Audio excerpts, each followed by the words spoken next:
Bismillahirrahmanirrahim. Assalamualaikum warahmatullahi wabarakatuh. Yang terhormat Bapak Vivi Sofian selaku dosen mata kuliah profesional dan semua teman-teman kelas D yang saya banggakan. Kami dari kelompok 1 akan mempresentasikan materi tentang manajemen operasional. Namun sebelum masuk ke materi, izinkan saya memperkenalkan diri terlebih dahulu. Perkenalkan, nama saya Sudal Mianto dan rekan saya Nida Dimas Yati. Saya Fitria Amalia. Saya Devai Alamsyah. Baik, langsung saja kita ke materinya. Saya akan sampaikan oleh kita. Manajemen operasional. Manajemen operasional sering juga disebut sebagai manajemen operasi ataupun manajemen produksi. Menurut J. Hager dan Barry Render, manajemen operasional ini adalah serangkaian aktivitas yang menghasilkan nilai dalam bentuk jasa ataupun barang dengan mengubah input menjadi output. Jadi dapat didefinisikan bahwa pengertian manajemen operasional adalah serangkaian kegiatan proses produksi yang menghasilkan berbagai macam barang dan juga jasa, dari mulai pemilihan bahan baku sampai dengan menjadi produk jadi. Kenapa kita penting mempelajari tentang manajemen operasional? Kembali lagi, menurut Hager dan Render, terdapat 4 alasan mengapa kita penting mempelajari manajemen operasional. Yang pertama, karena manajemen operasional ini adalah salah satu fungsi penting dalam organisasi. Kita akan mempelajari bagaimana cara seorang untuk mengorganisasi diri mereka untuk perusahaan ataupun organisasi yang lebih produktif. Yang kedua, ada untuk mengetahui bagaimana sebuah barang ataupun jasa itu diproduksi.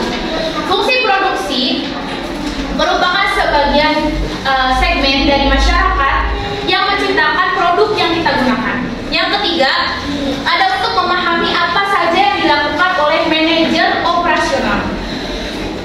Dengan mempelajari manajemen operasi, kita dapat menjelajahi berbagai kesempatan untuk bekerja atau berkarir dalam bidang ini. Yang keempat adalah karena manajemen operasi merupakan salah satu atau sebuah bagian mahal dalam organisasi. Kenapa? Karena dengan manajemen operasi, sebuah perusahaan atau organisasi dapat meningkatkan tingkat profitabilitasnya. Baik, selanjutnya ada tanggung jawab manajer operasional ya. Seperti mungkin teman-teman sudah mengetahui bahwasanya manajer operasional memiliki tanggung jawab untuk mengatur dan mengelola semua hal yang berlangsung dalam perusahaan. Namun tidak hanya itu, manajer operasional juga harus berperan aktif dalam membuat perencanaan serta koordinasi penyusunan, mengatur dan mengendalikan kegiatan produksi dan distribusi, menganalisis proses bisnis di bidang produksi dan distribusi, lalu ada mengatur dan mengawasi pelaksanaan sistem serta prosedurnya, mengevaluasi dan melatih proses produksi maupun distribusi, mengambil peran dalam menentukan SOP atau standar operasional perusahaan, melakukan pengawasan terhadap setiap pembayaran dan penerimaan piutang hasil penjualan, melakukan evaluasi terhadap laporan operasional SOP, dan yang terakhir menjadi wakil bagi manajemen dalam berkomunikasi dengan pelanggan mengenai kegiatan produksi dan distribusi.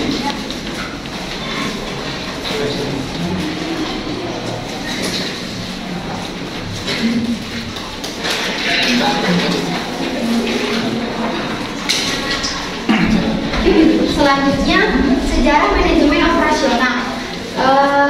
Manajemen operasional sudah ada sejak orang mulai memproduksi barang dan jasa. Terus pada apa sih? Orang pertama yang memberikan perhatian terhadap cara berproduksi efisien adalah Adam Smith. Adam Smith adalah bapak ekonomi modern.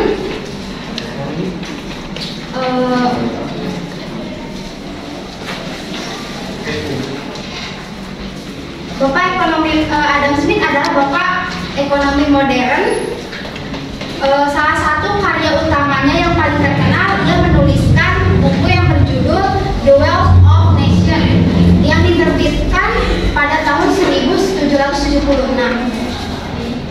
Adam Smith mengemukakan keuntungan dari adanya pembagian kerja, yaitu yang pertama bertambahnya kecakapan atau keterampilan, yang kedua diperolehnya penghematan waktu, dan yang ketiga ditemukannya mesin-mesin spesialisasi.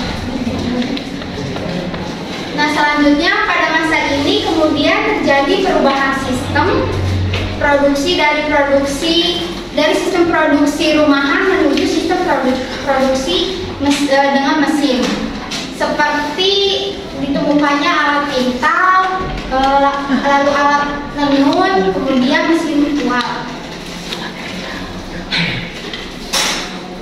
Menurut Ellen Whitney, pada tahun 1880, ia dikenal sebagai orang pertama yang mempopulerkan komponen yang dapat dibongkar pasang,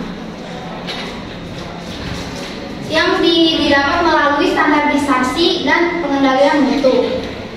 Ia berhasil memenangkan kontrak pemerintahan Amerika Serikat untuk 10.000 pucuk senjata yang dijual dengan harga yang tinggi karena senjata tersebut dibongkar pasang. Nah, pada tahun 1852, Charles mengemukakan pendapatnya bahwa pada proses produksi barang terdapat kegiatan yang tidak ekonomis dalam hal pemakaian seperti mesin-mesin dan tenaga manusia. Kemudian pada masa ini sistem produksi diharapkan ekonomis sehingga mengurangi pemborosan faktor produksi. Menurut F.W. Taylor tahun 1881 berpendapat metode kerja dengan pembagian gerak dan waktu secara minimum atau dikenal dengan time and motion study. F.W. Taylor mengemukakan 4 tugas pokok manajemen. Yang pertama, mengganti metode rule of thumb, metode yang tidak berdasar ilmu, dengan metode ilmiah yang disebut dengan motion study untuk memperhatikan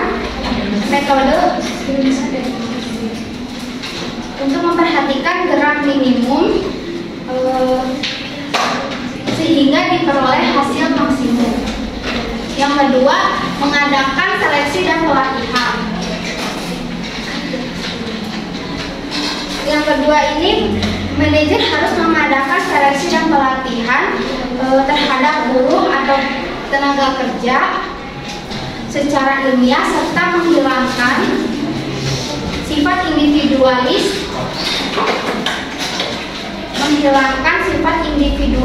di antara para pekerja. Dan yang ketiga, mengembangkan semangat antar pegawai. Lalu yang terakhir, yang keempat, mengadakan pembagian kerja antar pegawai dan atasan sehingga jelas pembagian tugas dan tanggung jawabnya. Selanjutnya akan dilanjutkan oleh Julia. Selanjutnya, menurut Edward Deming dan Frederick Taylor berpendapat bahwa manajemen operasi ini harus berbuat lebih untuk memperbaiki lingkungan kerja dan proses supaya mutu menjadi lebih baik. Selanjutnya, kontribusi terpenting bagi manajemen operasi ini adalah ilmu informatika. Kenapa ilmu informatika? Karena ilmu informatika ini adalah sebuah proses sistematis yang ditujukan pada data untuk mendapatkan informasi seperti internet dan e-commerce yang memberikan sumbangan produktivitas dan menyajikan barang dan jasa dengan yang bervariasi lagi.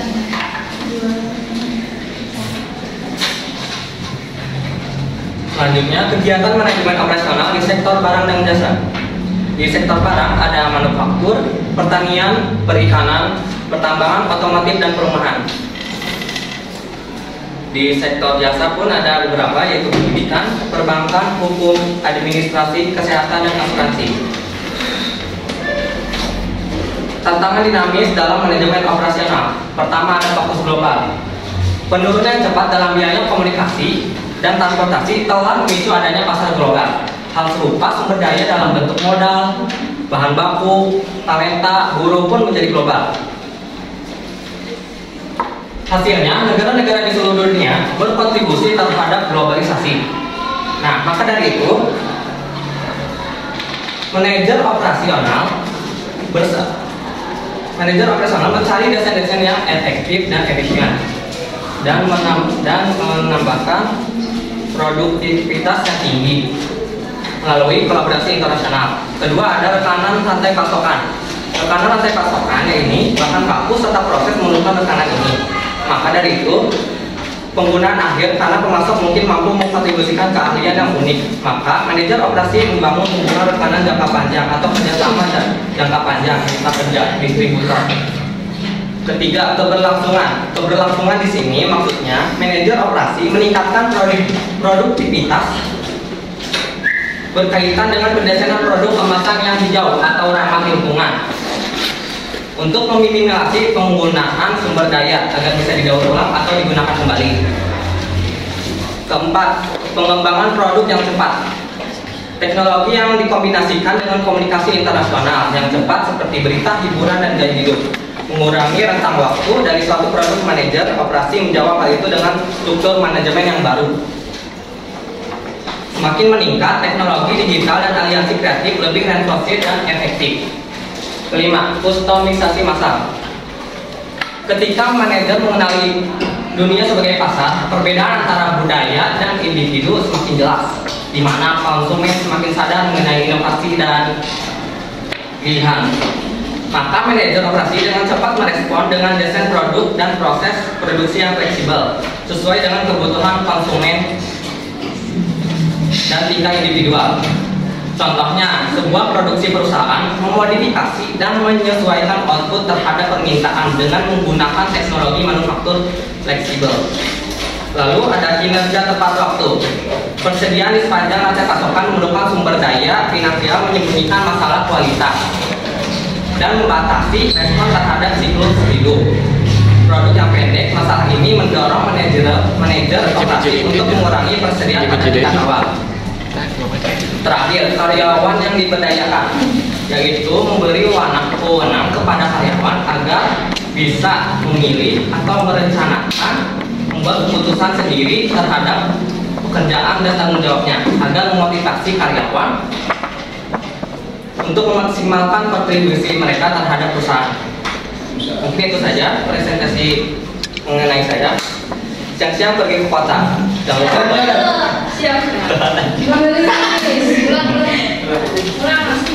siang-siang pergi ke kota. Jangan lupa beli alpukat.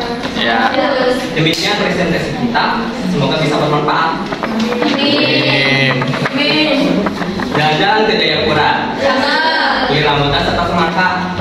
Jangan malu untuk bertanya sebelum kita menutup acara. Ada yang ingin ditanyakan? Saya.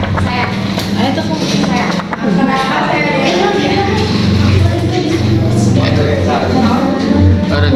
saya diri, kenapa perkenalkan diri yang kelompok? Perkenalkan, saya Amalia dari kelompok 6. Saya ingin bertanya,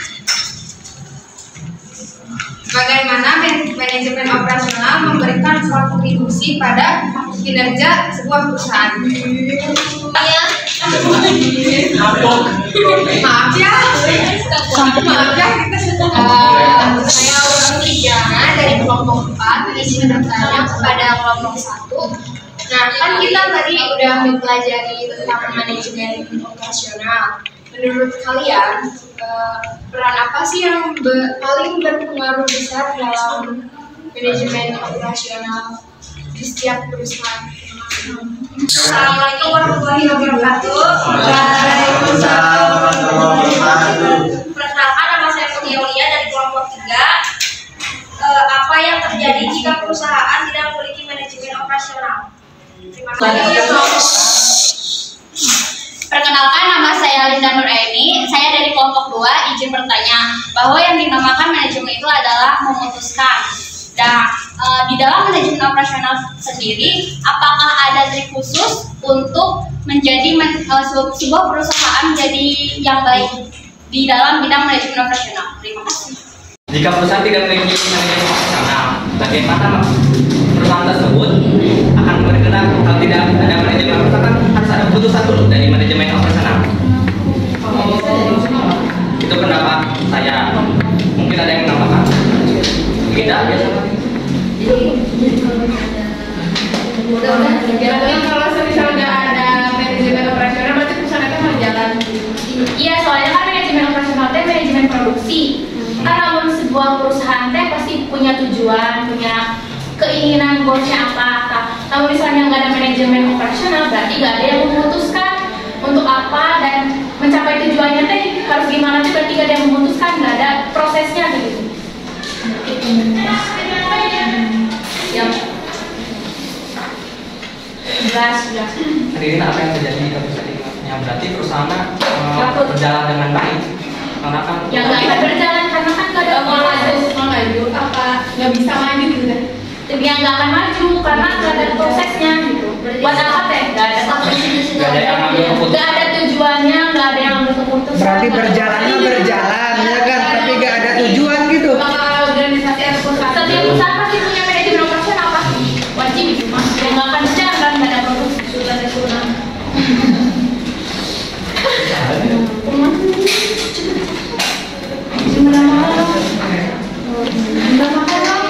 oh, apa yang Google?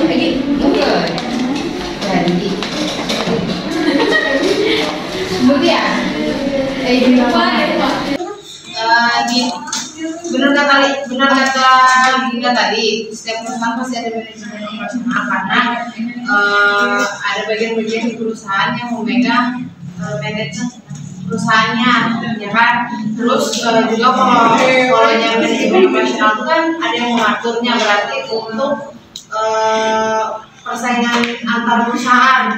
Jadi kalau ada yang mengatur, memanage, jadi lebih gampang untuk menjalankan persaingan sesama perusahaan.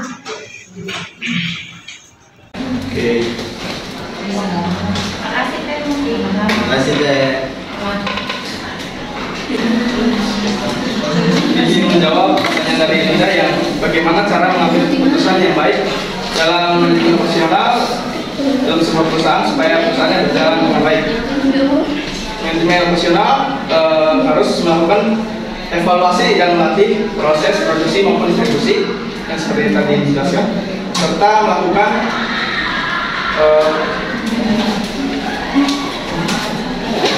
evaluasi terhadap laporan operasional atau SOP-nya. Cukup Linda. Berarti dari evaluasi itu. Jadi kan si manajer operasional teh yang mengambil keputusan di perusahaan ya. Berarti kan si manajer operasional teh tadi yang harus bertanggung jawab.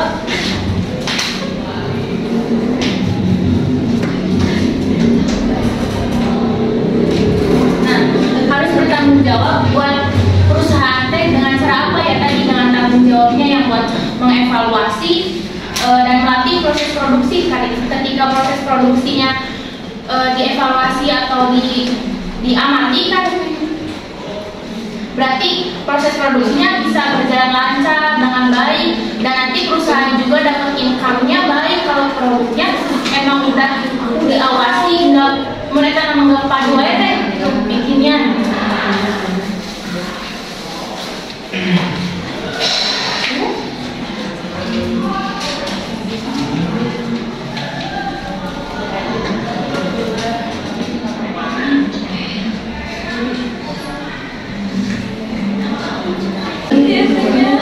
Oke, selanjutnya akan menjawab pertanyaan dari Aura, kelompok 4. Peran apa yang paling besar dalam manajer operasional?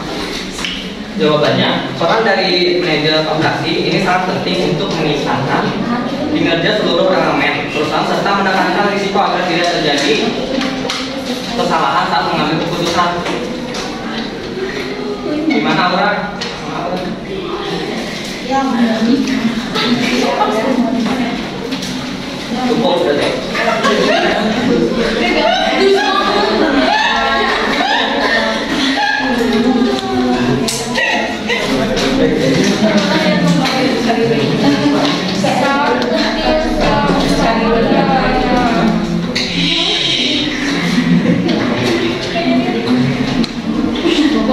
Saya di sini akan menjawab pertanyaan dari Fanya.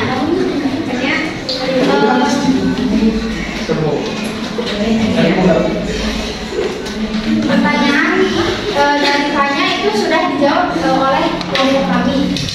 Yang dari presentasi kami yang bagian F, tantangan dinamis dan manajemen operasional, yaitu karyawan yang diberdayakan, yaitu memberikan wewenang kepada karyawan untuk merencanakan, mengendalikan, dan membuat keputusan pada pekerjaan yang menjadi tanggung jawabnya, agar memotivasi karyawan untuk memaksimalkan kontribusi mereka dalam membuat keputusan, membuat organisasi sukses.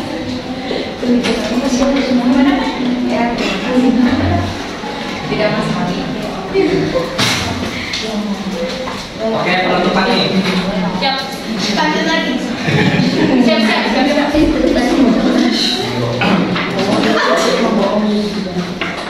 Pulang sekolah dengan jalan kaki. Jalan kaki sampai rumah. Kami tutup presentasi ini. Salam hormat dan terima kasih. Wassalamualaikum warahmatullahi wabarakatuh.